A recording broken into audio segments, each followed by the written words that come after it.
time for us to check back in with the homecoming and see what happens next. This will be the last reading. We're going to finish the book today. If you've missed any of the previous ones, though, just look in the description below for a playlist. The children had been sitting drowsily around the living room table, but when they heard the sounds of sleigh bells, they jumped up with cries of astonishment. "It's Santa Claus!" Even Olivia rushed to the living room window and brushed aside the curtains to look down at the front gate.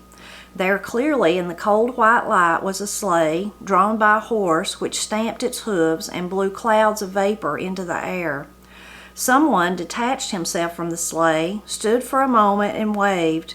"Merry Christmas," came the words across the yard, and then the horse turned smartly and drew the sleigh away from the gate, and it was lost at the turning of the road in a diminishing silver rattle of sleigh bells. "It's Clayboy," said Olivia as the figure turned and walked up the front walk. Her heart went cold with disappointment. He had not found his father, and the time was racing toward midnight. Fear for Clay, and anger with him too, rose in her throat. Where could he be? Why wasn't he home with the family on this of all nights? She followed the children to the kitchen and waited there until Clayboy opened the door and entered. He looked to Olivia questioningly, and she shook her head. The children caught the exchange, sensed what it implied, and fell silent. The roasted turkey, still warm from the oven, rested in the center of the table beside the 2 applesauce cakes, but the joy was gone from them now. They had been the trappings of a festival. Now they were simply food. "Who was that let you off at the gate?" asked Olivia. "It was Miss Emma and Miss Etta," said Clayboy, holding out a mason jar of recipe. "They sent this, said it was Christmas cheer." "It's bootleg whiskey is what it is," observed Olivia. "What do you want me to do with it, Mama?" "I'll take it," said Olivia, accepting the jar. "I can use some to make frosting for my applesauce cakes." Clayboy looked around at the children, who were still not in their pajamas. "Shouldn't you tadpoles be in bed?" he asked. "I promised them they could go to the stable," said Olivia. "They've been waiting for you." "Will you go with us, Clayboy?" asked Pattycake. "Sure, honey, I'll go." "Tell me about it again, Clayboy," urged Pattycake. "Well, a long time ago, when Jesus was born, it was in a stable because they didn't have any room at the hotel. Right away, this star, as bright as the sun, came up in the sky and set over the stable to show the wise men and the shepherds and the angels where the baby Jesus was. The first thing to lay eyes on him, except for his mom and daddy, were the sheep and the horses and the cows and the goats that lived there. Here they were, just dumb old animals that lived in a stable, but they were the first to see Jesus' face." "Was there a mouse there too, Clayboy, like in our stable?" "I expect so, honey, and maybe some doves and sparrows roosting in the eaves. Anyway, ever since that night, animals all over the world wait up, and right at the stroke of midnight, they kneel down and pray and speak in human voices." "I wonder what they say." "Let's go to the barn and find out." While the children were getting into their warm clothing, Olivia filled the stove with fresh firewood. She felt near tears and did not want Clayboy to see. He watched her in silence from the door, and finally he said, "Come on, Mama, why don't you go with us?" Olivia had heard the legend all her life, had even believed it as a child. When had she stopped believing? Where along the way had her belief in miracles left her? For a moment, some vestige of that childhood faith returned. Who was there to say that the legend was false?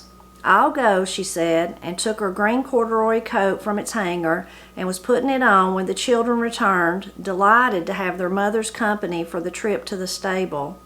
With Clayboy leading the way, Olivia watched her brood make their way up through the backyard, past the crabapple tree to the stable. From Clayboy down to Pattycake, their shadows made a stair-step pattern in the snow. Children are such fragile things, she thought. Arrows shot from her body, gone now beyond any calling back. She catalogued them in her mind. Clayboy, so smart and ambitious. Becky, so independent, so capable and vulnerable. Shirley, so beautiful and so maternal. Matt, so self-reliant and full of love and promise. John, with the talent born in his hands to play music on a piano. Mark, all business one minute and wanting a hug in the next. Luke, the handsome wild one with his eye already on some far horizon. And Patty Cake, too spoiled to turn her hand for herself, too pretty and sweet to spank. What will become of them all? God only knows. Life be good to them. God help us all. At the barn, Clayboy turned and with his finger to his lips motioned for silence. He indicated that they were to use the outside ladder lest their presence become known to Chance, and she refused to pray. One after another, the children furtively climbed the outside ladder, crept through the sweet-smelling hay to the edge of the loft, and looked down. Olivia was the last one up. She arranged herself in the hay and then looked with pleasure at the sight of 8 excited faces peering down where Chance was lit by the moonlight through cracks in the wall of the barn. An expectant hush filled the hayloft. The children breathed lightly.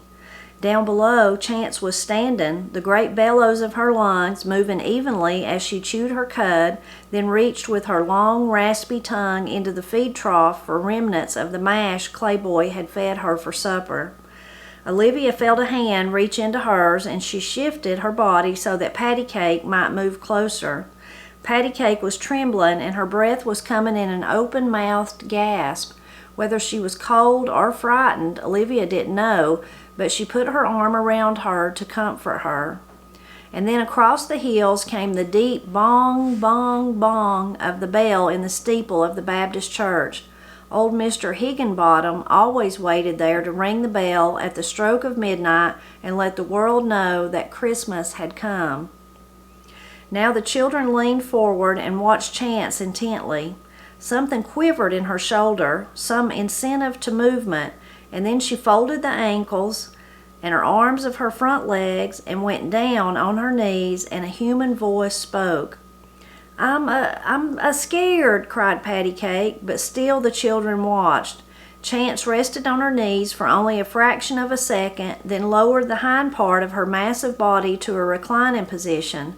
The children released the breath they had been holding, and every eye went accusingly to Patty Cake. You ruined it, cried Becky. I want to go home, cried Patty Cake through chattering teeth. Just when Chance was going to speak, muttered Shirley with disappointment. There's no truth in it, said Olivia. It's just a story. Mama, Chance was on her knees, objected Becky. If Patty Cake hadn't opened her yap, it would have happened. Patty Cake, cold and frightened, began to sob. Come on, Clayboy, let's get these children to bed, called Olivia. Herding the children back to the house, Olivia wished she had not allowed them to go to the barn. Just before she closed the door, she looked for one long instant up and down the road, but it was white and cold and empty. Clay Spencer was not on it. Foolishness, she thought. There are no such things as miracles. Olivia and Clayboy sat in the living room.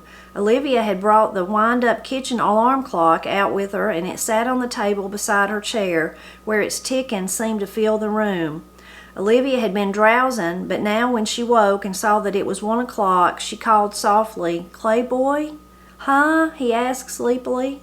"You go on to bed now." "I'll wait a little while longer, Mama." "No, you're sitting there half asleep. Just go on upstairs and lay down." "Where you reckon he is, Mama?" "I don't know any more than you do, son. I'll go up and lay down, but I'll keep my clothes on just in case any word comes." "I don't expect to hear a word before morning," said Olivia. "Good night, Mama," he said at the landing. "Good night, son." He was about to call Merry Christmas, but it was obviously going to be anything but merry, so he held his tongue. Tiptoeing carefully, picking his way around boards that squeaked, he made his way to the top of the stairs. "What time is it, Clayboy?" called Becky in a whisper as he passed the room the girls slept in. "Time for you to be asleep," he whispered, and continued on down the hall to the boys' room. His brothers, 2 in each bed, were asleep. Luke had kicked his covers off, so Clayboy pulled the blankets and the homemade quilt up and tucked it around Luke's shoulders. Clayboy was starting for his own bed when there came an enormous crash on the roof. At the same moment, from somewhere in the backyard, someone could be heard shouting and cursing. Again, the thudding noise came on the roof, and in the next moment the stairway was alive with pounding feet and cries of alarm as each child scrambled downstairs to find his mother. Olivia was already on her way to the back door when Clayboy, followed by the children, ran into the kitchen. "What is it?" he cried. His mother's face was twisted with worry. "It sounds like your daddy, but I don't know." The children stopped their own rush and huddled together at the living room door as Olivia unlocked the back door and apprehensively swung it open. Framed in the doorway was Clay Spencer, half frozen, an impish grin on his face, his arms overflowing with bundles. "I've been worried sick about you," said Olivia, but her voice broke and she buried her face in her hands and wept. "Mama, don't cry," said Clayboy. "He's home." Struggling with packages, Clay entered. He placed his bundles down on the table, knelt and opened his arms, and immediately they were filled with children, brushing the snow from his face, hugging him around the neck, crushing his chest with their frantic embraces. Now he rose, and the children watched with delight as he crossed the floor to Olivia. He kissed her tenderly on the cheek, but then, and this was what the children were waiting for, he picked her up and danced about the kitchen, shouting joyously, "God, what a woman I married," while Olivia shouted indignantly, "Put me down, you old fool." Finally, he placed her back on the floor. Olivia adjusted her clothing with mock annoyance and demanded, "Where in the world have you been?" "I missed the last bus out of Charlottesville, so I hitchhiked to Hickory Creek. From there, it was every blessed step of the way on foot." "Well, you must be nearly frozen. I've been keeping coffee warm." Olivia went to get a cup and saucer and poured the coffee. Clay took his seat at the head of the kitchen table and grinned as he saw the children cast appraising glances at the packages. "What's in them bundles, Daddy?" asked Luke. "Beats the tar out of me," replied Clay. "Where'd they come from?" asked Shirley. "Well, I'll tell you," said Clay, lowering his voice confidentially. "I was coming up the walk there a minute ago, knowing you kids were asleep. I tried not to make any noise. All of a sudden, something came flying across the sky and landed right on top of the house." "We heard it!" cried Mark and John. "Well, I looked up there, and there was a team of some kind of animals about the size of a year-old calf. Something kind of pointy on their heads." "Reindeer," supplied Patty Cake. "I never saw one, but that's what it was, all right. Well, it kind of stopped me in my tracks, and I just stood there watching.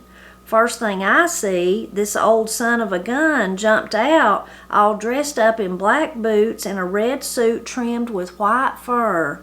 "Santa Claus," whispered John. "Well, I never laid eyes on the old poot before. Didn't know who he was. I just thought it was somebody trying to break into the house. So I picked up the biggest rock I could find and—" Horace stared back at him. "You hit him with a rock?"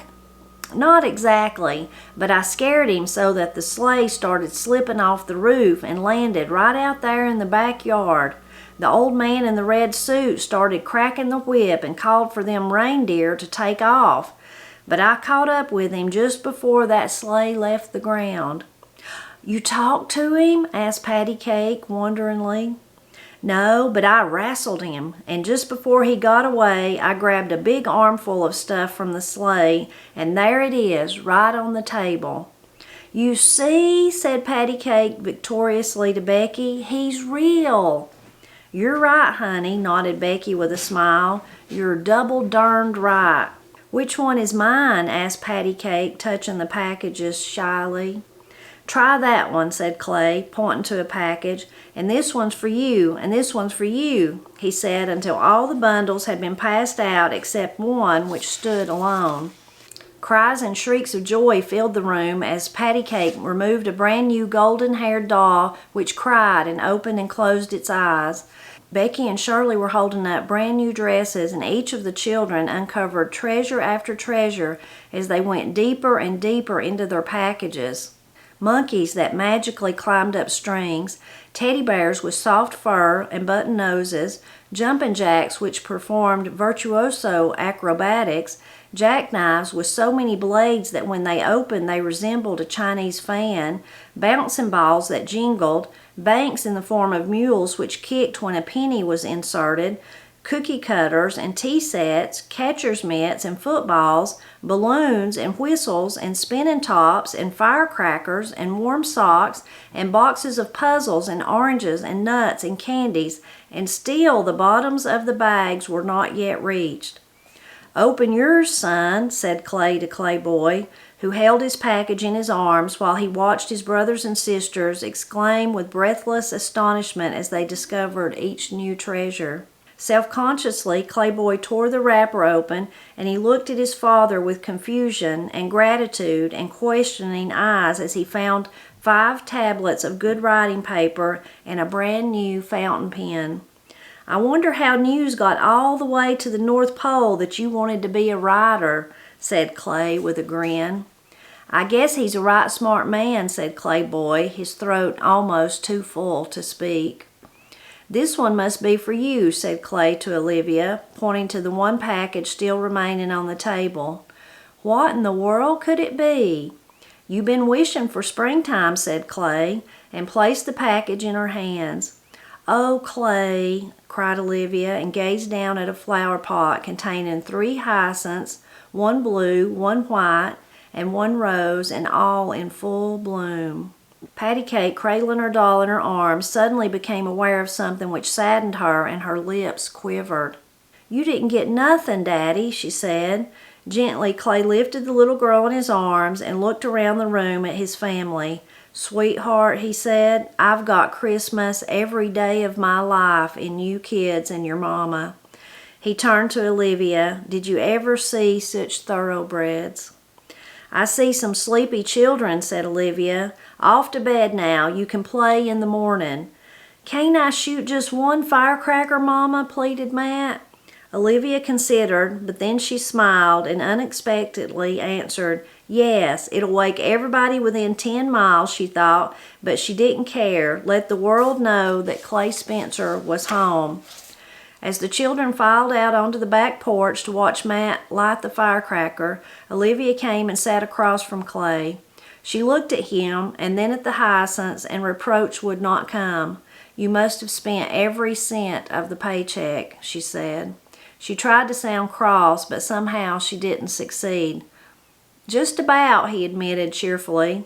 "What are we going to live on this coming week?" she said. "Love, woman," he said, and this time he did not seize her in his arms and waltz madly about the room, but kissed her gently and took her hand in his. Boom went the 5-inch firecracker, and boom it resounded across the hills, falling away into the distance like thunder. Now the children came running into the house, their faces alight with the excitement of it all. "Bedtime," said their father, and with only a few objections the children marched upstairs and pulled the covers once more over their heads, but nobody went to sleep. They waited until they heard the familiar sounds of lights being turned off downstairs, the passage of their mother and father down the hall to their bedroom, and the click of the light being switched off. From the girls' room, Becky called, "Good night, Luke," and Luke answered, "Good night, Becky." "Good night, Patty Cake," and Patty Cake called, "Good night, Luke." "Good night, Mama," and Olivia answered, "Good night, Patty Cake." "Good night, Shirley." Other voices joined in a round of song of good nights until all the people in the house had said so many good nights that they could not remember whom they had said good night to and whom they had not. To keep the whole good night chorus from starting all over again, Clay called, "Good night, everybody, and Merry Christmas," and gave a long sleepy yawn, which was the signal that everyone had been bidden a proper good night. The house fell silent, and they slept. Around the house the world lay bright as day. The moon blazed down its cold light on an earth that was touched with magic. An ancient wind sighed along the ridges of crusted snow. Angels sang and the stars danced in the sky. Oh, what a great book. What a wonderful book. I can barely get through that last part without getting teary-eyed. Such a sweet ending, such a sweet story. Just the love of family shining through. That last little bit about the firecrackers, though, that is really common in the mountains of Appalachia, is on Christmas. People like to shoot firecrackers and they like to shoot guns, go out and just shoot guns. Makes a lot of noise. They're just trying to make noise. And that's common. I don't hear it as much as I did when I was a girl, but you still do hear it. During all my research for the Blind Pig and the Acorn, I've had some people tell me that they, in their growing up years, people that were older than me, that they never associated firecrackers with 4th of July like we do today. It was always Christmas. Christmas was when the fireworks came out, firecrackers. So that part there. But what a wonderful part of the book, all come together with Clay getting home there at Christmas. The first little part about, when Olivia's thinking he's not going to come, and the author is so good about descriptive, all of it. But that feeling he's describing when they're going out to the barn, the kids are, and she's mad, and she's frustrated, and she's angry, and she's worried, she's all those things, and they're going, and she doesn't want to go. It's like she would rather stay in the house, and you can almost feel her. She just wants to stay there and fret and worry, about him not coming home and wondering where he's at and being mad at him because she kind of suspects maybe he's doing something he's not supposed to. But then she decides to go. She gets lighthearted and says, yes, she should just go with them. And she's on the way to the barn. You can hear in her mind, her thinking about how wonderful all her kids are and talking about their differences and how she loves them and all that. But it reminds me so many times us humans, we get in bad moods or down and out about something. It's just like I know I'm guilty of that. I want to lean into that bad mood instead of just accept the joy that somebody might be offering me, whether it's to go on a walk or like Olivia and the kids were doing to the barn, or maybe it's just to watch something funny and laugh or talk or just focus on the good things in life. Sometimes I know for me, I'm guilty of that. If I'm already in a bad mood, I just want to lean into that instead of actually accepting some piece of joy and happiness that somebody's offering me. And then, of course, the little scene in the barn, that's another piece of folklore that's common. There's lots of different variations that you'll hear.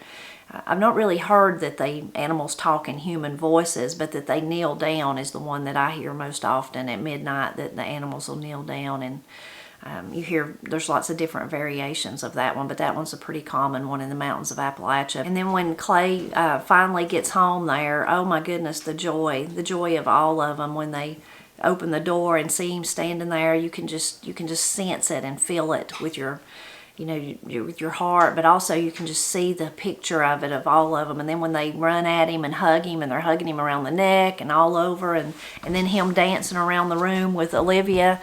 What a beautiful, beautiful scene of family. Just such a joy. And, at the beginning of the book, we talked about how that he was just larger than life. And I talked about that I felt like that about my daddy. I think Corey and Katie feel like that about Matt. There's just something so beautiful, and the whole ending of this book really encapsulates that beautiful family. Now, I know everybody doesn't have a family like that, and there's nothing you can do about it. If you were born into a family that was bad, that was not like that, where the father and the mother was not good, or maybe one was and one wasn't, there's nothing you can do about that at all, and I'm so sorry. So sorry. And that's wrong. And if I could fix it, I would just make all the world have good families. And what a place we'd have to live if you could do that. Because so many of our things, issues come from when we were children. And I know that's, as a child, it's not your fault, certainly. But I do think, silly kind of to think about this book and encapsulate it like that. But that is, many things make me think this, but especially, this is kind of a prime example here at the end when they're all together and Clay says, Patty Cake's being, worried about him not getting a present, but he says, this is my present every day of the year. And then the love you can see the kids have for him and Olivia and, just the whole little family dynamic. That should be something that we strive for. Of course, when we're little, we don't know to strive for that. And as I said, I understand some children are born into families that are not like that at all. But we should instill that in all children, that that's what you should strive for, to have a family like that. maybe not to have 8 kids, but to have as many as you want. Maybe you can have more than 8, but to strive for that love within your family to where you support each other. You know, all through this book we've seen, of course, Clay's working. There's suspect that he might be drinking or something on his way home from work, but he's working to support the family. Then, of course, Olivia's there to support the family. Then Clay Boy has to step up and do all these things to support the family. And even the other kids are, you know, when she makes them Becky and Shirley wash the dishes, it's all part of the family. And I think that's something we'd be a lot better off if we instilled that desire in our children and told them that's one of the successes of life. If you can have that, it's more successful than, you know, economic or I guess social standing or anything like that. Anyway, what a beautiful, beautiful scene of a family. Another thing that little episode in the kitchen reminded me of is when he does pick Olivia up and dances around with her, and she's, you know, she's saying, "Put me down, and you old fool," but you can tell she kind of likes it too. It really reminds me of me and Matt. Matt is a big teaser. He goes on with me all the time. One day this week when I got up, he gets up really early. I get up like at 6 o'clock. Matt might get up at 5. He might get up at 4:30. Who knows? And anyway, so he was already up drinking his coffee when I got up, and I come in the kitchen, and one of the first things I do is, like, I put up the dishes from the night before, and I get the stuff I try to feed the chickens some green stuff of the morning with their other stuff, so I get that ready for them. Now Matt takes it out since he's here. I used to take it out when he was at work. Anyway, get their stuff ready to go out and take it to them, and I make me a cup of postum, and he come in, he grabbed my arm and was just holding it like this, and I was like, "What? What?" He said, "I'm just testing." I said, "What are you testing?" He said, "I'm testing to see if you're in a good mood today or not." So just little things like that all the time. He's just always teasing. He teases Corey and Katie like that too, but it just makes it really nice. But I've had some people in videos, because it doesn't, I guess because, of course, they don't know Matt, it might come across that he's not teasing, to kind of remark that maybe he's, you know, hateful or mean or something. But oh my goodness, it couldn't be further from the truth. He's not got a mean bone in his body. Anyway, but that part of John, or see, I want to call him John because of the Waltons, of Clay carrying Olivia around and dancing, reminded me of me and Matt. And then the one other thing I was going to say was wrastled. He said he wrastled Santa Claus. That's what we would say if you're wrestling. We say wrastled or wrestling. I'm going to wrestle you. Now, when I was a little girl and Paul was even littler than me, Pap, who I said, you know, again, thinking about Clay being larger than life, like it described him, that's certainly how I felt about Pap, and we all did, me and Paul and Steve and Granny. But Pap would wrestle, that's what he would call it. He would wrestle with Paul on the floor, of course not hurting him, and Paul not hurting him, just going on with each other. So I love that word, wrestle. I'm sure Pap did that with Steve too when he was little, but I wouldn't have been there to see that. Steve's 5 years older than me, and I'm 4 years older than Paul, so we're kind of spaced out. But even today, if I say wrestle instead of wrestle, so that's just a little piece of Appalachian language. I hope you've enjoyed this book as much as I have. I hope you'll leave a comment and tell me your thoughts about it, and thoughts about the ending, and how nice it was that Clay made it home. And of course he spent all his money on the kids, on their presents, and Olivia couldn't even be mad at him for it though, since she was so worried about him. I will start another book. This is Friday. I'm not sure what it'll be yet, so I won't tell you that, but tune back in on Friday for another book we'll read and talk about.